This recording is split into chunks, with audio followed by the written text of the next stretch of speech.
आज हम बात करने वाले हैं ऐसे इंसान के बारे में जो कहने को तो एक प्रीस्ट था, लेकिन उसने बड़े बड़े राजाओं को हिला कर रख दिया और उसे डॉक्टर ऑफ द चर्च कहा जाता है।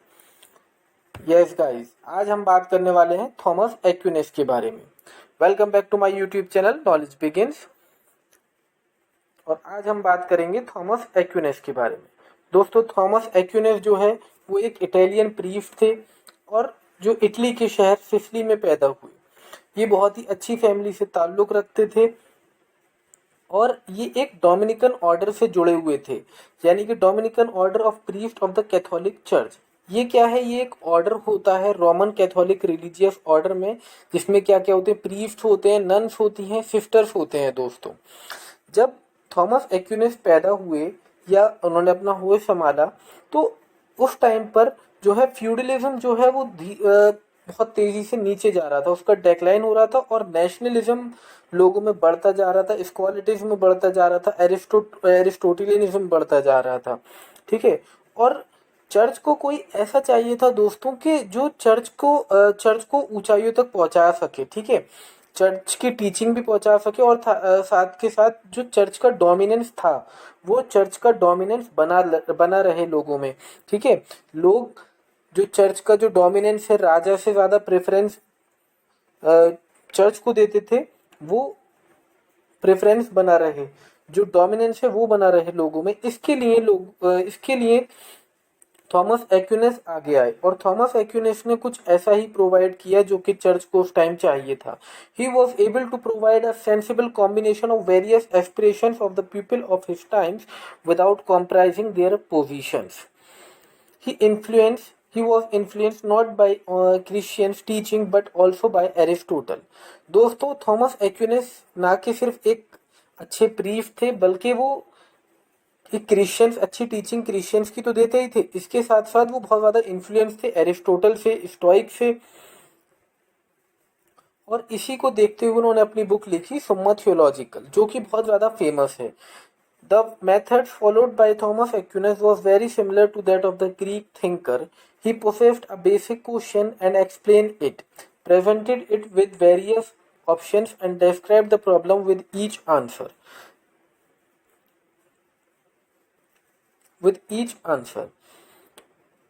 The solution was always based on the Christian philosophy and values।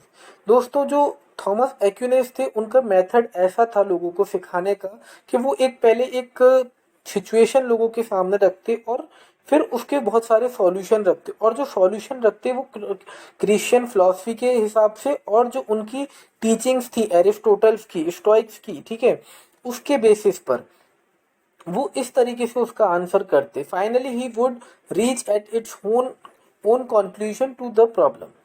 ठीक है, और लोग जो है वो बहुत ज़्यादा उनसे इन्फ्लुएंस हुए, क्योंकि वो उसका जो आंसर देते थे वो क्रिश्चियन फिलॉसफी को रिलेटेड करके देते थे, यानी कि वो उसके साथ क्रिश्चियन जो रियलिटी थी उसको भी जोड़ देते थे और जो उनकी टीचिंग्स थी उसको भी जोड़ देते थे। Thomas Aquinas is known for his theory of law and justice. He was the greatest European philosopher of the Middle Ages.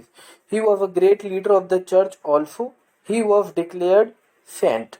ठीक है, जैसे कि मैंने बताया दोस्तों कि थॉमस एक्विनेस को लॉ और जस्टिस की भी बहुत ज़्यादा नॉलेज थी। वो बहुत ही अच्छे एक फिलोसफर थे। उन्होंने अपनी बहुत फेमस बुक लिखी सुम्मा theological.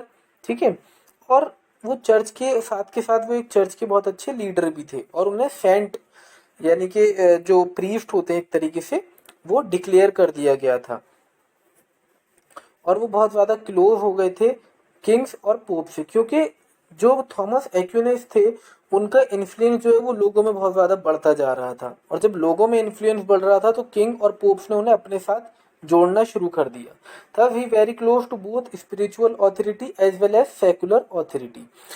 During his times, the Pope had power over spiritual aspects as well as administration to the country। जो पोप होते हैं वो चर्च के अंदर होते हैं और ये बहुत ही ज़्यादा सीनियर, एक तरीके से हम कह सकते हैं सीनियर जो प्रीस्ट होते हैं उन्हें हम पोप्स कहते हैं। तो जो सीनियर पोप्स थे उनकी बहुत ज़्यादा इन्फ्लुएंस बढ़ गया था इनके टाइम पर, क्योंकि ये भी एक प्रीस्ट थे और साथ के साथ एक बहुत ही फेमस फिलोसफर भी थे।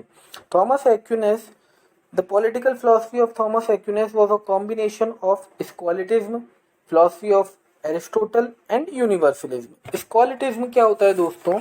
ये एक ऐसा सिस्टम होता है, the system of theology and philosophy taught in medieval European universities. जो थियोलॉजी और फिलोसफी को मिलाकर एक कॉम्बिनेशन जो बनाया गया था, जो ये मिडिवल पीरियड में यूरोपियन यूनिवर्सिटीज में जो पढ़ाया जाता था, उसी को हम स्कॉलिटिज्म कहते हैं। इसके अलावा फिलोसफी ऑफ एरिस्टोटल, जैसे कि हमने ऊपर देखा दोस्तों कि ये बहुत ज़्यादा इन्फ्लुएंस थे एरिस्टोटल से, तो ये बहुत ज़्यादा इन्फ्लुएंस थे, उसी से रिलेटेड इन्होंने अपनी फिलोसफी दी। तो फिलोसफी ऑफ एरिस्टोटल, वो इनकी जो इनकी राइटिंग है उसमें एरिस्टोटल का जो असर है वो दिखता है दोस्तों। इसके अलावा यूनिवर्सलिज्म, यूनिवर्सलिज्म क्या होता है? It is the philosophical and theological concept that some ideas have universal applicable. ये एक ऐसा फिलोसफिकल और थियोलॉजिकल कॉन्सेप्ट है जो बताता है कि कुछ चीज़ें जो है वो यूनिवर्सली होती हैं, यानी कि वो हर जगह चले जाओ और वो सेम रहेंगी। Scholatism is the tradition of 13th century Europe. It had two characteristics. First, it held the church is infallible and unquestionable. जो स्कॉलिटिज्म था दोस्तों, वो हमें दो और चीज़ों के बारे में बताता था। वो क्या? कि वो दो क्वेश्चन हमारे सामने रखता था, या दो कैरेक्टरिस्टिक्स हमारे सामने रखता था कि चर्च जो है वो इनफेलेबल है और अनक्वेश्चनेबल है, यानी कि चर्च किसी को जवाबदेही नहीं है। ठीक है। Second, it try to combine a faith and reason. दूसरे इन्होंने क्या करा, जैसे कि मैंने अभी बताया था कि इन्होंने फेथ और रीजन को मिलाने की कोशिश करी। ठीक है। और उनका कॉम्बिनेशन जो है वो यूरोपियन यूनिवर्सिटीज में पढ़ाया। It wanted to combine both theology and science. ठीक है, थियोलॉजी और साइंस को मिलाने की कोशिश की। According to scholasticism, all branches of science must be in tune with theology. The Roman Empire must be ruled according to the wishes of the pope. ठीक है। अब क्या हुआ, जब बहुत ज्यादा डोमिनेंस बढ़ने लगा ना दोस्तों पोप का, वो किसकी वजह से? वो थॉमस एक्विनास की वजह से। और थॉमस एक्विनास भी एक पोप ही बन गए थे बाद में जाके। तो क्या हुआ कि जब ये बात आ गई कि रोमन एम्पायर जो है वो जो पोप की विशेष होंगी उसके अकॉर्डिंग रूल करेगा, यानी कि रूल तो रोमन एम्पायर ही करेगा, लेकिन किसके कहने पर? ये एक पपेट की तरह काम करेगा पोप के अकॉर्डिंग। और इसकी वजह से जो है दोस्तों वो रोमन एम्पायर और जो चर्च था उसके बीच में कन्फ्लिक्ट हुआ। इसके ऊपर मैं वीडियो बना चुका हूँ, the relationship between church and Thomas Aquinas, और we can say the church and Roman Empire. ठीक है। तो इनके बीच में बहुत ज्यादा कन्फ्लिक्ट हो गया। जाहिर सी बात है कि रोमन एम्पायर को ये बात पसंद नहीं आई कि भाई हम तुम्हारे अकॉर्डिंग काम क्यों करेंगे। और ये तक कहा गया, if there is a conflict between the Holy Roman Empire and pope, the pope should win. ठीक है, पोप ही जीतेगा अगर पोप और रोमन एम्पायर के बीच में फाइट होगी। और ये ऐसा हुआ भी, क्योंकि लोगों में बहुत ज्यादा डोमिनेंस था चर्च के, बहुत ज्यादा फेथ था एक तरीके से। Universalism is the Christian concept that all human souls will be saved. Salvation is for all. All the three streams of scholatism, Aristotelianism, and universalism converged in Aquinas. Aquinas is called Christianized Aristotle or sainted Aristotle of the Middle Ages. Aristotle को